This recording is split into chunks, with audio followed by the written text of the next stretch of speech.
네, 여러분 반갑습니다. 인문학과 표현 4주차 수업을 하겠습니다. 3주차 동시라는 주제로 우리가 공부를 해봤습니다. 동시, 우리가 같을 동 같으시, 같은 시간에 마주보는 우리 인연은 당연한 것이 아니라 기적의 기적이다 라는 개념을 우리가 알았습니다. 10대까지 올라가면 1024명의 조상이 단 한 명도 그때 그 사람과 결혼을 안 했거나 또는 생명을 잃었더라면 오늘의 내가 없다라는 것이죠. 또 우리가 조상에 대한 고마움을 한번 생각하는 그런 시간도 될 수 있겠습니다. 자, 오늘은 4주차 주제는 인간. 인간은 사이로 존재한, 인간은 사이다. 존재한다는 것은 관계다. 이렇게도 볼 수 있겠습니다. 사이. 이게 바로 관계가 되겠죠. 자, 인간이라는 여러분 개념을 한번 이제 살펴보겠습니다. 우리가 이 사람인자에다가 우리가 인간 사이 간자를 붙이죠. 사이 간자를 붙이는데 우리가 개라든지 소한테 뒤에 간자를 안 붙입니다. 소라고 하지 그냥 개라고 하지 뒤에 간이라고 안 하죠. 인간도 그냥 인간, 사람이라면 되는데 왜 사이 간자를 붙였을까?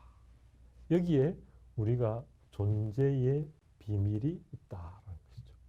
인간은 바로 사이, 관계 속에서 존재한다라고 볼 수 있겠습니다. 관계 속에서 존재한다. 이 말이 무슨 말이냐면 우리가 지난 수업을 보면 뭐죠? 나라는 것은 그냥 태어난 것이 아니라 이것 또한 부모와의 관계에서 내가 나왔다라는 것이죠. 관계 속에서 내가 존재한다는 것인데, 자, 이 관계가 무슨 의미냐면 나를 예를 들면 여러분 나가 여기 있으면 나에게는 누가 있죠? 부모님이 존재하죠. 또는 뭐죠? 형제들도 있죠. 또는 뭐가 있습니까? 가족들도 있죠. 또는 뭐입니까? 직장에 가면 또 존재하죠. 또 뭡니까? 친구들도 존재한다는 거예요. 요걸 연결하면 우리가 뭐가 되겠죠? 국가도 뭐 존재하겠죠. 임으로써 이게 바로 뭐냐면 바퀴가 되는 것이죠. 이게 바로 뭐냐면 나를 기준으로 했을 때 나 자신으로서는 존재의 의미를 발견하기가 어렵다는 것이 이동성, 내 개인으로 볼 때는 존재의 의미를 발견하기 어려운데 내 인간은 관계 속에서 자기의 존재를 발견할 수 있다. 그러면 시간과 장소에 따라서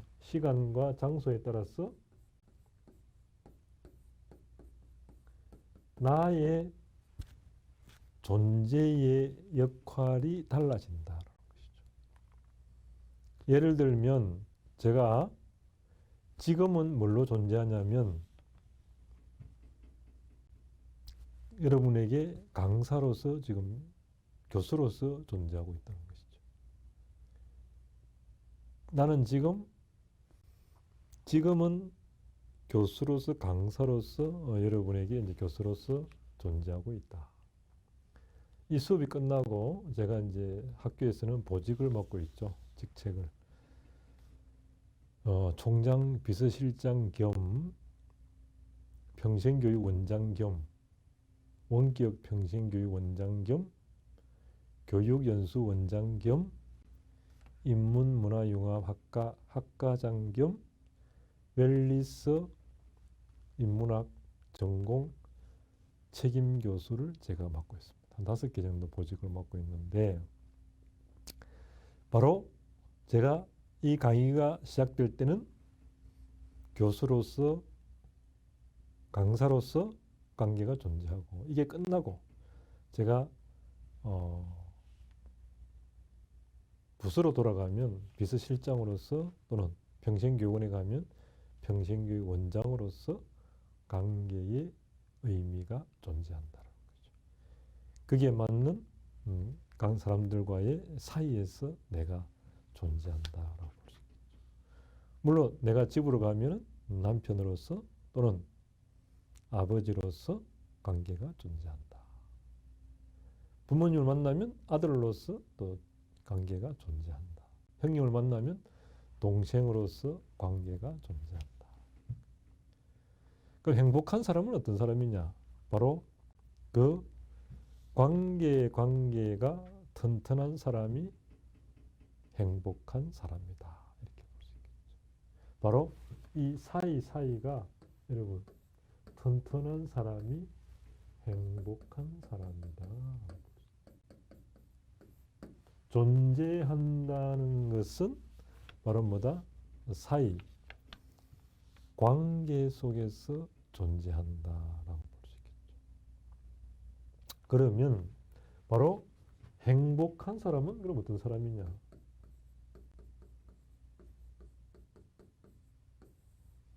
행복이라는 것은 가장 가까운 사람과 관계가 좋은 사람이다. 관계가 좋은 사람이다.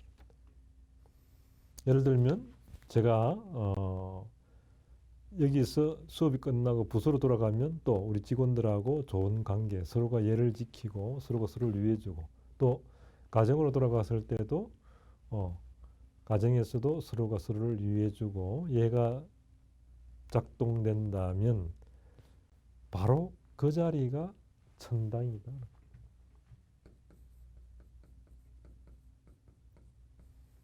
천당이 뭐 하늘 뒤에 있는 것이 아니라 발 딛고 있는 가장 가까운 사람과 소통이 잘 되면 그것이 바로 천당이다라고 할 수 있겠죠. 소통은 뭐냐? 소통이 안 되면 뭐가 오느냐? 고통이 온다라고 볼 수 있겠습니다. 소통이 안 되면 고통이 온다. 행복은 바로 사이가 관계가 튼튼한 사람이 행복한 사람이다. 그러면 이 사이가 튼튼하려면 그 원천은 뭐냐? 자기기죠. 영어로 번역하면 나가 되겠죠. 나 자신이 이 자기기입니다. 이 자기기, 나 자신이 어떻게 되냐면 바로 서야 된다는 것이죠. 바로 서야 된다는 것은 바로 1건, 제일 먼저 건강, 두 번째, 이처, 배우자, 또는 이거 뭐 파트너라고 하면 되겠죠. 짝지가 있어야 된다. 세 번째는 뭐냐? 삼재, 약간의 경제력이 있어야 된다. 네 번째, 사사, 일이 있어야 된다. 다섯 번째 뭡니까? 친구, 벗우자, 벗이 있어야 된다. 여섯 번째 뭐 해야 되느냐? 독서, 공부를 해야 된다. 요게 될 때 여러분 행복하다고 할 수 있겠습니다.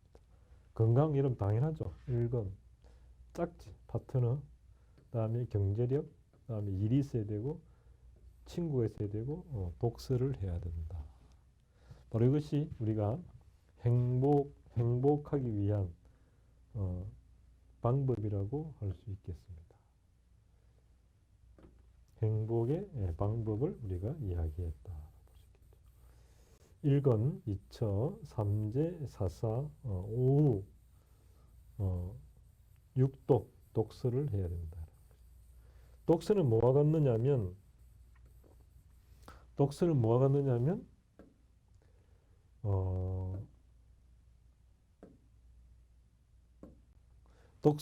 같냐면은 우리가 몸이 지탱되려면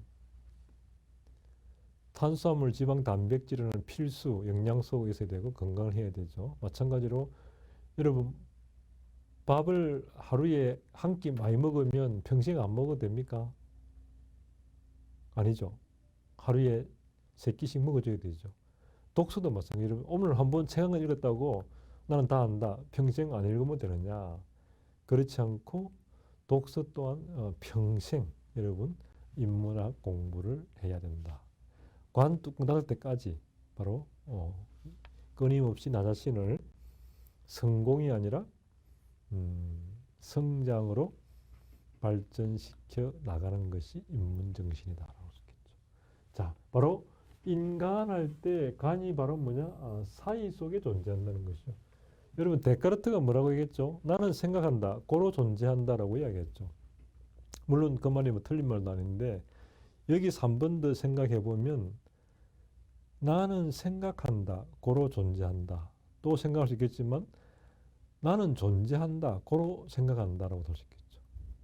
내가 존재해야, 내가 살아 있어야 내가 생각할 수 있다.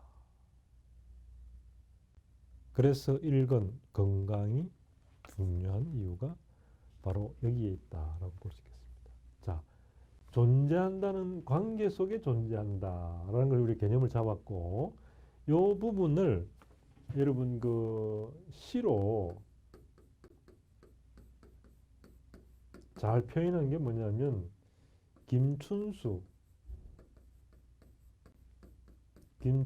시인의 꽃이라는 시가 있죠.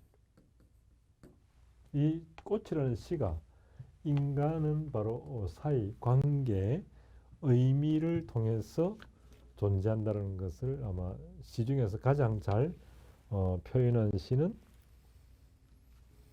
김춘수의 꽃이 아닌가 생각합니다. 제가 김춘수 시인의 꽃을 낭송해 보겠습니다. 김춘수 꽃. 내가 그의 이름을 불러주기 전에는 그는 다만 하나의 몸짓에 지나지 않았다. 내가 그의 이름을 불러주었을 때 그는 나에게로 와서 꽃이 되었다.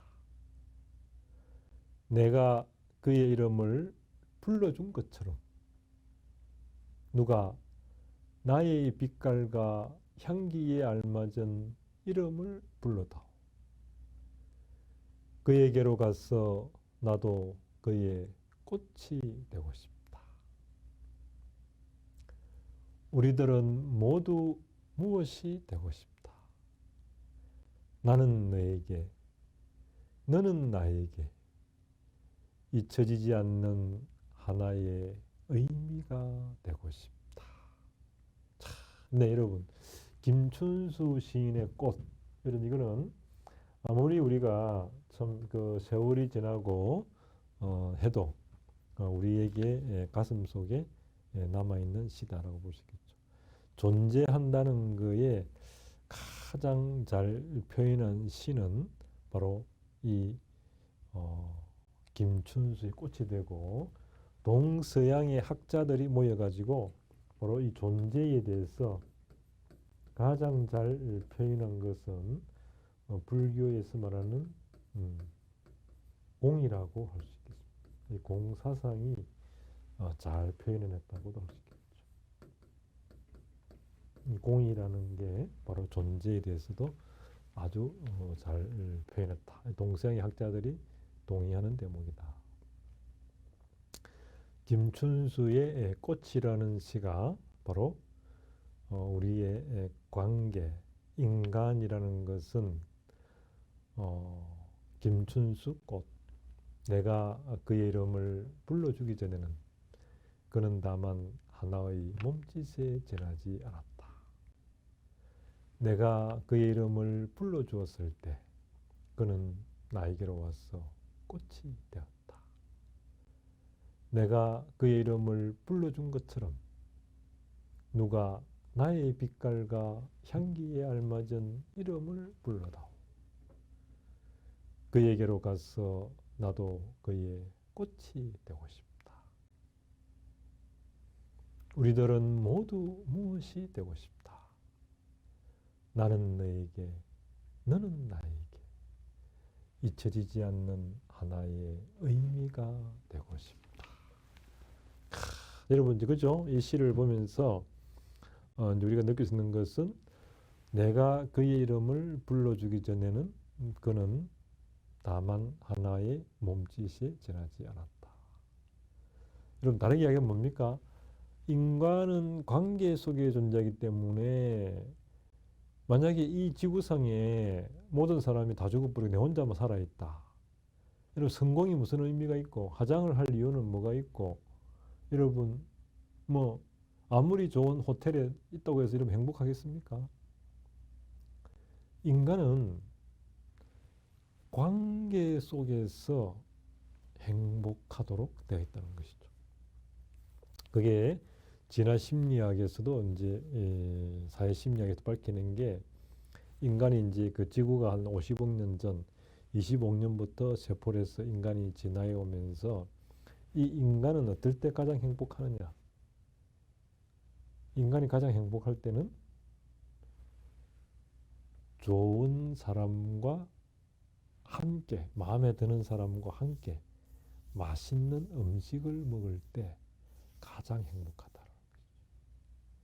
그보다 더 좋은 것은 음양의 조화, 가장 좋아하는 남녀, 사랑하는 사람이 가장 맛있는 음식을 함께 할 때 인간은 행복하게 프로그램이 그렇게 짜여 있다라고 나와 있죠. 그러면 다르게 얘기하면 불행하다는 것은 뭡니까? 내가 아무리 사업 돈을 많이 벌어가 지위가 높아도 관계가 끊어져 있으면 나는 불행할 수밖에 없다. 공황장애와 우울증이 올 수 있다. 또 공황장애, 우울증이 오면 어떻게 됩니까? 다르게 이야기하면 내 모습 그대로를 바라볼 줄 아는 또 좋은 사람과의 인연이 될 때 사람은 행복하다. 이렇게 볼 수 있겠죠. 바로 행복은 관계 속에서 존재한다라고 이야기할 수 있겠습니다. 그래서 인간할 때 이 간자가 바로 사이 간자다. 그래서 제가 이제 이 간이라는 것을 보고 이제 존재, 사이 속에 존재한다. 이걸 이제 보고 느낀 게 음식이 이제 맛이 있으려면 간이 맞아야 된다. 음식도 이런 맛이 있으면 어떻게 돼야 됩니까? 음식이 맛이 있으려면 간이 맞아야 된다. 음식이 맛이 있으려면 간이 맞아야 된다. 자, 음식이 맛이 있으려면 간이 맞아야 된다. 그러면 음식이 맛이 있으려면 간이 맞아야 된다. 자, 그러면 인간이 행복하려면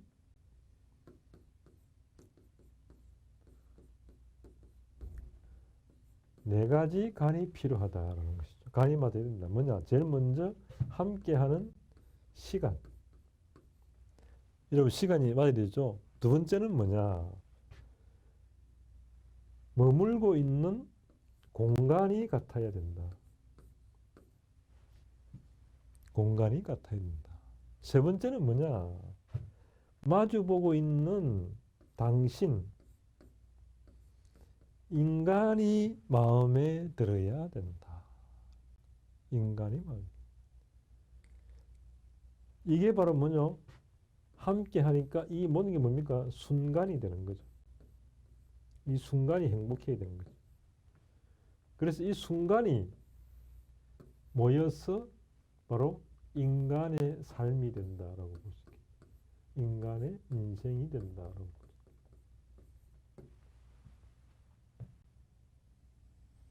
그래서 음식은 간이 맞아야 되고 음식은 간이 맞아야 돼. 우리도 사람 보고도 이 싱거운 인간아 또는 너무 짜다 이런 말 표현하죠. 우리도 간이 맞는 사람이 되어야 된다. 그 간이 맞으려면 시간, 공간, 그리고 우리 인간은 마주하는 인간, 이 세 개 간을 토탈하면 바로 이게 이 순간을 같이 하는데 거기에는 시간, 공간, 인간이 맞아야 된다. 결국 인간이 뭡니까? 매력적인 사람이 되어야 된다. 나 자신이 매력적인 사람으로 돼가는 것. 바로 이것이 우리가 존재하는 방법에서 비밀번호는 바로 인간할 때 간 사이에 존재한다. 바로 이런 것들이 인문 고전이 우리에게 주는 힘이라고 할 수 있겠죠. 바로 원천에서 우리의 삶의 본질을 한번 고민해 보는 것이다라고 할 수 있겠죠. 여러분 잘 아시는 그 스티브 잡스가 지금은 돌아가셨죠.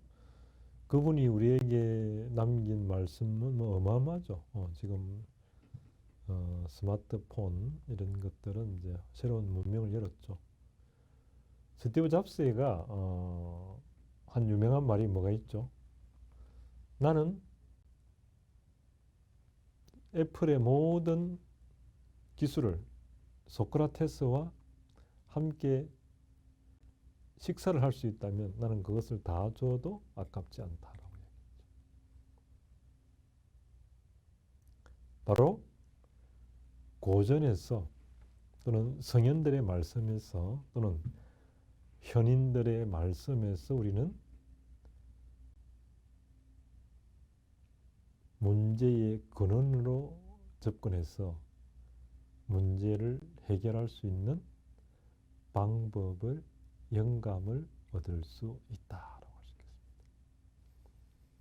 여러분 잘 아시는 그 백시를 살아보니 김형석 교수가 여러분 우리 영산대교에서도 강연도 하셨고 저도 직접 듣는 또 그런 행운도 얻었습니다. 그분이 아마 20년 전인가 아마 그 S그룹이나 이런 이제 기업에 강연을 하고 그분들에게 이제 고전을 읽어라라고 이야기를 했다는 거죠. 이제 고전을 읽어보 손들어 보라니까 이제 거의 없다라는 것이죠. 왜냐하면 고전을 읽을 이유가 없죠. 우리가 유명 대학을 가려면 고전은 이제 시험에 잘 안 나오니까 그런 문제가 당연히 있겠죠. 그리고 이제 한 20년이 지난 후에 그때 아마 신입사원 때 강의를 들은 분 한 분이 전화가 온 거예요. 선생님, 그때 선생님께서 고전을 읽으라는 말씀을 뼈저리게 느낍니다. 라고 얘기했죠. 이제 이사가 되면 업무가 100% 뭐죠? 판단하는 일이다. 라는 것이죠. 그 판단은 어떻게 됩니까? 자기 범위에서, 자기가 아는 범위에서밖에 판단을 할 수 없다. 바로 내가 아는 것이 세 가지면 세 가지 범위에서밖에 판단을 할 수 없다. 내가 아는 것이 1000가지면 1000가지 범위에서 판단할 수밖에 없다. 책을 한 권 읽은 사람은 100권 읽은 사람의 지배를 받을 수밖에 없다. 라는 것과도 맥을 같이 한다고 할 수 있겠습니다. 그때 이제 그 김영수 교수의 답변도 기업에 비하면 과장까지는 입문하기 필요 없다. 왜? 시키는 대로 하면 되니까. 그러나 부장부터는 인문학을 공부하는 이유가 뭐냐?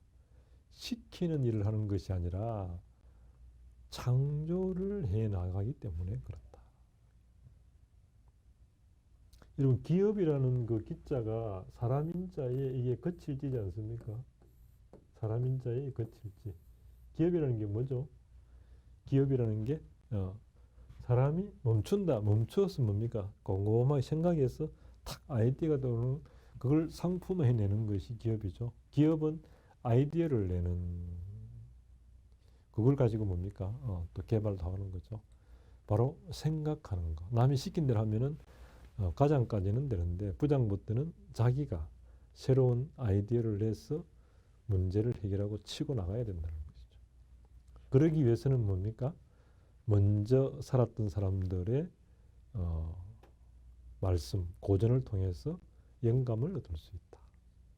그래서 인간은 현명한 사람은 역사에서 배우고 보통 사람은 경험에서 배우고 어리석은 사람은 경험에서도 배우지 못한다. 이런 말도 있죠.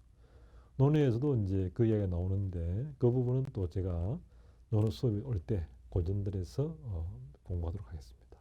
오늘은 네 번째 주제는 인간은 사이, 관계 속에서 존재한다 라는 주제로 함께 알아봤습니다. 자, 4주차 여기까지 하겠습니다. 수고하셨습니다.